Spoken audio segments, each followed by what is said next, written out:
to film. Did you want to sit on the chair? Okay, I guess you want to sit on the chair. Well, then where am I going to sit? You share the chair with me? I started to film and this guy jumped up here wanting to be in on the video, it looks like. Hey Chess, you're gonna sit here the whole time? You're gonna sit here? Hi guys, welcome back to my channel. You might notice a special guest sitting behind me. I was starting to film and my dog Chester just wanted to jump up. From my previous videos, a lot of you have said you want to see more of him. Well, there you are. He's sort of hiding, not hiding. I don't know what he wants to do. Welcome back to my channel. If you are new here, my name is Emily and I love luxury handbags. I love unboxing, reviewing, comparing them. I also love travel and fashion, so you'll see those sprinkled into my channel. If this is something of interest, then definitely consider subscribing and hitting the notification bell so that you'll be notified of my future videos. Today's video is a tag video and I was tagged by actually a few lovely ladies. I was tagged, oh, sorry about that. You okay there? Today's video is a tag video and I was tagged by three lovely ladies, Clara Z, Kat L, and Fabulous Irene. I will list their videos below. This video, oh, hey, he wants to get a more central role here. This video was created by Fashionably Amy and I think she did it back in December, so it's been a while, but I was taking this video very seriously, like I usually do with all of my tag videos. Get a list together of 5 bags that I would keep forever as my forever bags and 5 handbags that I would sacrifice for either the greater good, for an investment, even if that means a new handbag. So I thought that was a very interesting video. I didn't want to do it at first because I didn't want to think about sacrificing any of my handbags, but it is really good to sort of keep your collection in check, right? Like, well, what do I not want? What do I really want, right? Okay, see you later. So I've curated a list here and I will show you. I do want to give some disclaimer. This is obviously all hypothetical. I don't think I'm not selling any of these bags. It's not like I plan to do that at all, but yeah, this is all for fun. And of course, with any luxury items, they're just luxury items. So if something really does happen in my life where I need fast cash or something, these all will go. But for the sake of this video, this tag, and for the fun of it, let's see what I chose. So I'll start with my 5 forever pieces. At first I thought this category was the easiest 5 versus the 5 that I would want to sacrifice. But the more I thought about it, the more difficult it became because I was thinking, well, what would I want to keep forever? And the truth is, in my collection, I don't have forever bags yet. I don't have the 5 forever bags that I want yet. I do know there are many bags in my collection that I want to keep and I want to use for the purpose because I use them a lot or because they're very pretty to look at or because they have sentimental value. But in terms of forever bags, I don't think I've collected all of my forever pieces yet, which is why I have trouble finding 5 in my collection to call it forever piece. But with this tag, I think I'm just going to pick the 5 that I would keep, assuming I cannot add the other pieces, and I will let you know what my 5 forever pieces would be. Maybe here or maybe in another video. Okay, so the first one that immediately popped into my head should be of no surprise, and it is the Chanel Classic Flap medium size in the black caviar leather, silver hardware. I love this bag. This one immediately popped into my head. There was no question about it. If I had to save one bag, it would probably likely be this one. It's obviously a gorgeous bag. It is beautifully crafted. The material is just exquisite, and I mean, just everything about it. It's so versatile. It fits me very well.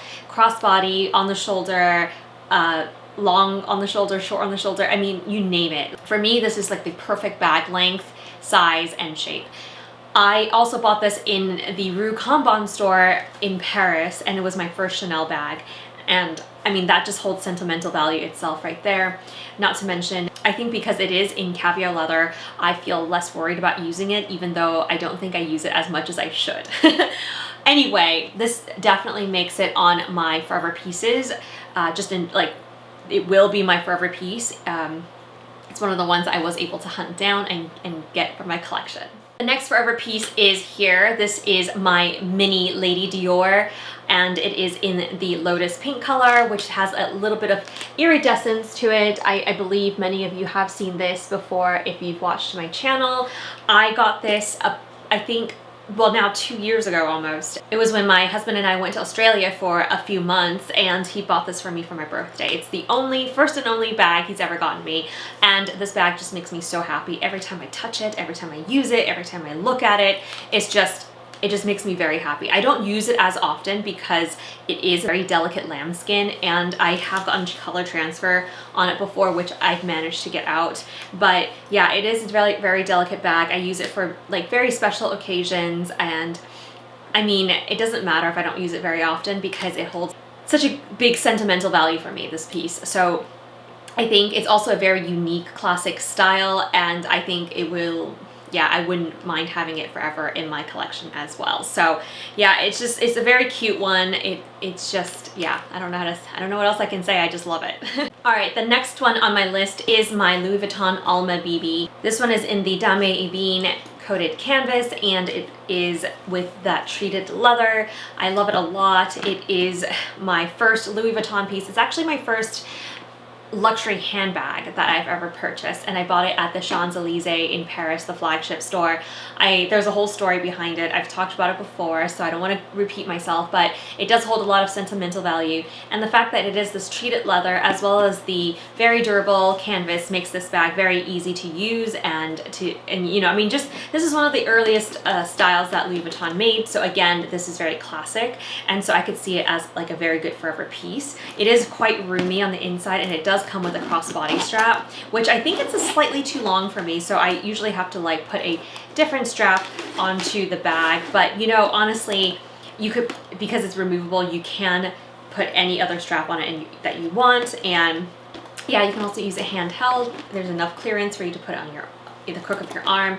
I just love this piece. Again, holds another very sentimental value, trip and reason for me to keep it, but the bag is also very versatile and classic and usable.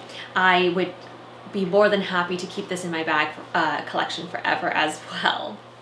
Whew. Okay, so the next two bags that I have are not necessarily things that I would call my forever pieces, and this is sort of where I gave the disclaimer before that if I had other items that I would want as forever pieces, I would probably not put these two on there, but since I don't have those in my collection at the moment, I have added these two into my collection because they're the next best things, I guess. But if we're being really honest here, I'm just letting you know.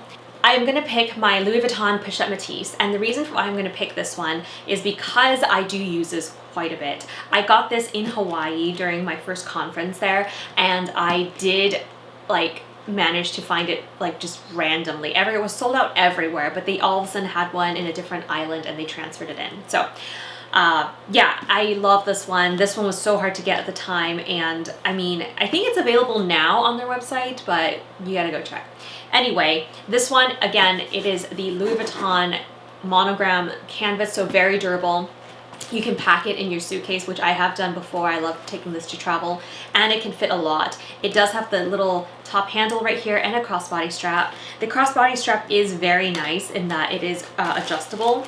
I think the crossbody strap being, you know, this canvas material as well makes it very versatile for other Louis Vuitton bags, and I think having this with the bag makes the price worth it, in my opinion. So I love this bag, and while I think it is a great workhorse and an awesome bag, very versatile, very easy to use, it is my forever bag right now for that reason. But if I were to have other bags that I actually want in my forever piece, this one might get bumped off. But it's by no means that I don't like it, but I don't know, it's hard to say. No, I don't want to. I could live without any of these bags, but yeah, I'm sorry. The last handbag on my forever bags list is the Fendi Peekaboo. I love the Fendi Peekaboo design. It is one of the most unique ones that I've seen. I love that the handle is held in the middle of the bag, and there are two compartments on either side, so you have a divider already without needing organizers. It has a wonderful removable crossbody strap, and the leather is just awesome. I got it in the Cellier leather and I love it. It's so much more durable, and I don't worry about it very much. I think if I got it in the Napa, I would have been really worried about it. This bag, while it is squishy, it holds its shape. I think it's because I got it in the mini size, but it is also a very classic style. I mean, the peekaboo has been around for so long in Fendi's collections, and it always keeps coming back with different styles, sizes, leather, you know, all that. So I think, yeah, it's a very classic piece, and I don't think I can go wrong keeping it forever in my collection. I also, like, I think I mentioned this, I love the silhouette, and so if you've watched my wish list video for this year, I do have a Louis Vuitton Capucines bag, which is very similar to it, on my list. So yeah, we'll see how that goes. But yeah, I love this bag. It was also purchased when I was in Australia with my husband. So another very memorable trip for me, and it holds sentimental value. So hence why I would keep this one. It's also very low key while being a really luxurious handbag. So I think it's very nice to have, just to like carry to places that I don't want to be too flashy with it. Like there's no real big logos or anything like that. So yeah. All right, moving on to the next half of this video, which is 5 handbags that I will sacrifice for the greater good. And that could be buying a new handbag, one that I might actually really want to keep as a forever piece.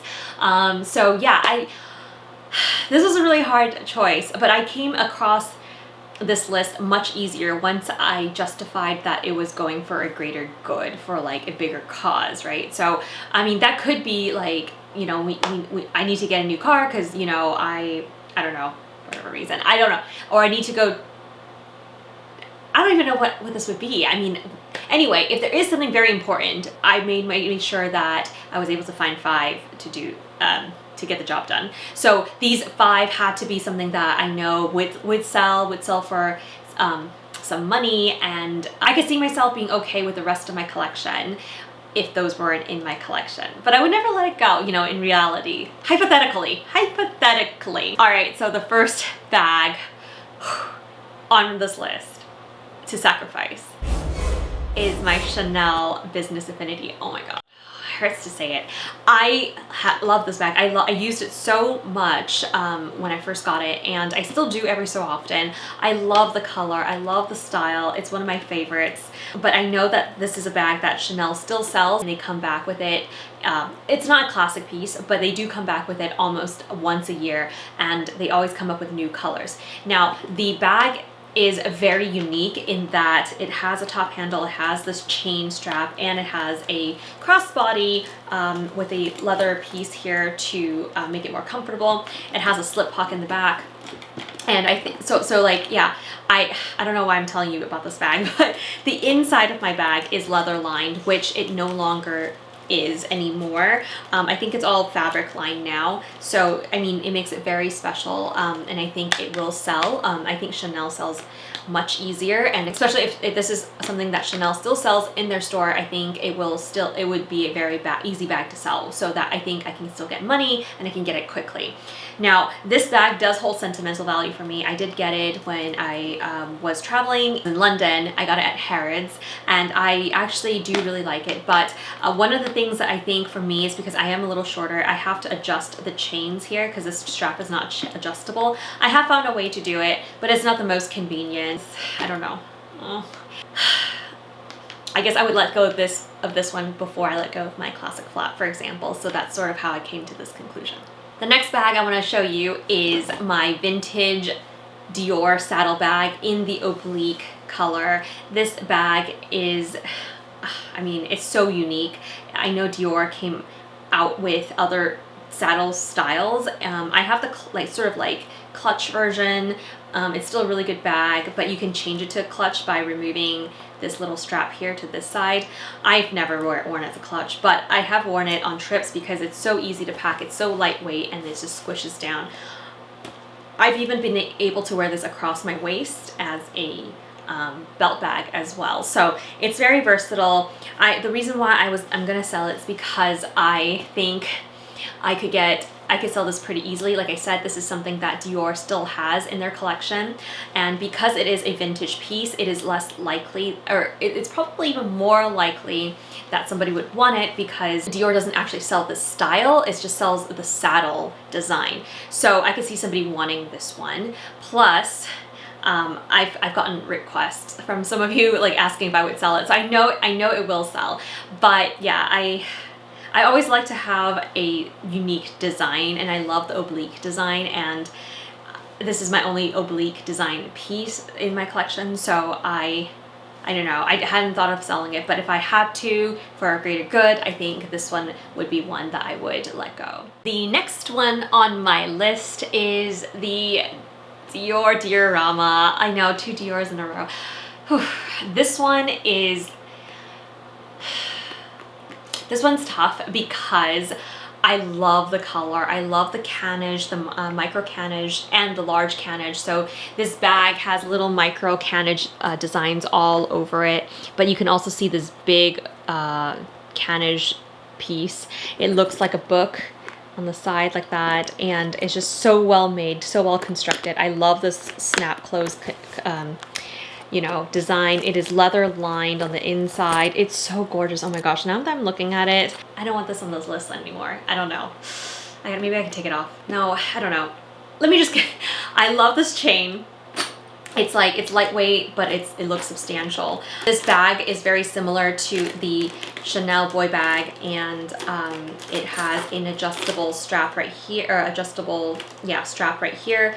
It does allow for much more comfortable shoulder wear, and you can change it so that it's a shorter shoulder strap. It looks gorgeous. It's in white patent leather, and I love it. There's no wear and tear. There's no corner wear. I take really good care of this bag, and the reason why I am selling is because I haven't used it very often lately, and I mean, for obvious reasons. Last year it's just nobody really used their bags much at all, but I also found that this bag is very stiff, and it could be because I haven't used it very often, but yeah, it can't fit some bulkier items, which, I mean, depending on what I use it for, it's totally fine. Now, this is discontinued from Dior's stores and website now, so I think if I were to sell it, I could still sell it for easily, because people can't buy it, and if they wanted, they would have to go secondhand. So I think that is an advantage. I did get this on my trip in Hong Kong. There's sentimental value attached to it there, but yeah, I think if I have a forever piece of Dior that I kept, I think I could let one go, and I think I'd pick this one. But I don't know, it looks so gorgeous now that I'm looking at it again. Oh gosh, I don't know, maybe I just need to use it more. I'm so glad this is hypothetical. All right, it is getting harder. The next piece is one that I really like, but I know it will sell well and quickly, and it is my Louis Vuitton multi-pochette. This bag is so versatile. This bag, I mean, if I carried it anywhere, it could be for errands, it could be for, I mean, I even gone like hiking with it, you know. It's just so lightweight, so easy to remove pouches, add pouches. The strap is so incredibly versatile. I've worn this on my Alma BB, I've worn this on my Pochette Metis. I mean, you can wear it on non-Louis Vuitton pieces as well. It is so durable, it is so comfortable, and it's adjustable. I mean, I just love it. Everything about this bag. It is still sought after. I think it's still really hard to get your hands on. So I think it will sell quickly, it would sell for a good amount of money, and yeah, if that's what I'm using this for, fast cash, I think this would be a good choice. Okay, guys, last one. This last one, I don't know, I don't even know if this is right. It feels wrong. Actually, it feels wrong to say all of these things about my bags because I really love them all, but this last one is a really tough one because, well, let me show you first. So it's sitting right here. It's my Dior book tote in the small size Tote de line design. Oh my gosh, okay. That's 3 Dior on this list, and that sounds really bad. That feels really bad because I really do like Dior. I do like this bag. I'm looking at it and I love it. I'm holding it and I was like, I like this bag. But why I put it on this list, and you know, this is probably the problem. I should have looked at the bag and held it before I made this. I made this list sort of like sitting at my desk, just like thinking about it. It made it's more real when you're touching it. I don't know. Does that make sense? Anyway, this bag is one that I got last year right before the shelter in place. Now, I love this design. I have wanted something in this design. I don't know if you can see it. It's like it paints a picture, but it's basically their Tote line, and they've come out with many different colors. And yeah, this book tote has also been on my list that I wanted to get. For the longest time, they've only had it in the larger size. This is the small one, there's a regular one, and there's also like a mini one. But they came out with the largest one, they came out with a mini, and I was like, that's too small. Then randomly they came out with this size and this design. And so I was like, oh my gosh, I need one because it will finally fit me. I am a petite gal, so I'm only 5'1", about 155 cm. And so the large one, when I tried it on in the store, seemed just way too big. This one was it's the right size. Like I could put a lot of stuff in it. I thought like, oh, if I went to the beach, if I went to the park, if I went on a picnic, if I had a farmer's market, you know, that I want to go to and look nice, a summer dress, all of that. Like I was just thinking of all of that. But last year, none of that happened. And so I ended up only using this bag, I think like a couple of times that I could think of. It's still in great condition. Nothing has happened to it, which is one of the like worries that I had, but I did spray treat it so that it doesn't get stained or dirty. It is quite lightweight, but I know that once you put a lot of stuff in it, it will get heavy. I have an organizer in there, and yeah, it's just the colors are my go-to summer colors, I think. But like I said, I have not used it, and I don't know if it's fair because last year was a very unique time for all of us, so I don't think I'm giving it a fair chance, which is why I'm sort of like, maybe I should just take this off the list.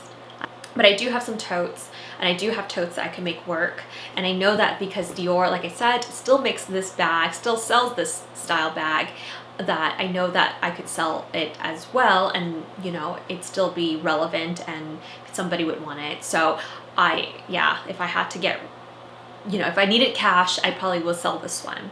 So yeah, again, I am not selling any of these bags.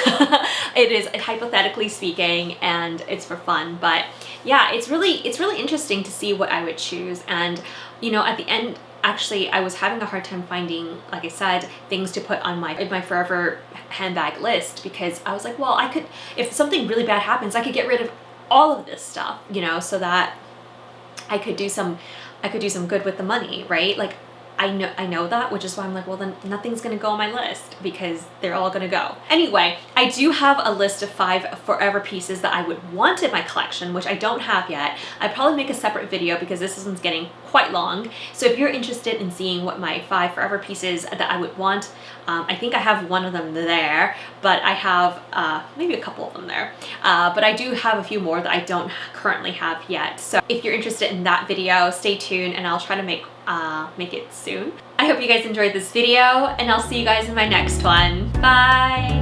Well, hello. we need to get you a separate chair, huh? We need to get you a separate chair. You gonna sit there now? Okay. You gonna watch me film from this chair?